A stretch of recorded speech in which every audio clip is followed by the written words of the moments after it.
মানুষের বিশেষ দিনগুলোকে একটু বেশি আনন্দে ভরিয়ে দিতে পারলে তার অনুভূতিটাই একদম অন্যরকম হয়। যদি বা হয় সেটা জন্মদিন বা অন্য যে কোনো বিশেষ দিন, তার অনুভূতিটা একদমই প্রকাশ করা যাবে না যে কতটা ভালো লাগে। সেদিন ছিল কাকুর জন্মদিন। আমরা হঠাৎ করেই প্ল্যান করে চলে গেছিলাম কাকুকে একটা ছোট্ট সারপ্রাইজ দেওয়ার উদ্দেশ্যে। 12টা বাজার বেশ কিছু সময় আগেই আমরা সেখানে পৌঁছে যাই। সেই কারণের জন্য আমরা ঘরের মধ্যে লুকিয়েছিলাম। এমনকি যখন 12টা বাজে তারপরে আমরা কাকুকে ফোন করে সবাই মিলে উইশও করে দিই, যাতে তার না কোনো সন্দেহ হয়। তারপর 12টা বাজার কিছুক্ষণ পরেই যখন তাকে বাইরে নিয়ে আসা হলো কেক কাটার জন্য, আমরা তখন সবাই মিলে আস্তে আস্তে ঘর থেকে বেরিয়ে পড়লাম।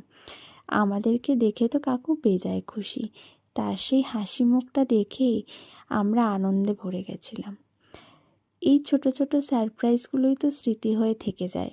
আজ থেকে যখন অনেক বছর পরে আমি নিজেই ভিডিওটা দেখব, তখন আমার সত্যিই মনে হবে যে এতগুলো স্মৃতি আমার সাথে রয়েছে। জানি না তোমাদের এই ভিডিওটা কীরকম লাগবে। আমার কাছে কিন্তু এটা শুধুমাত্র একটা ভিডিও নয়, এগুলো এক একটা স্মৃতি।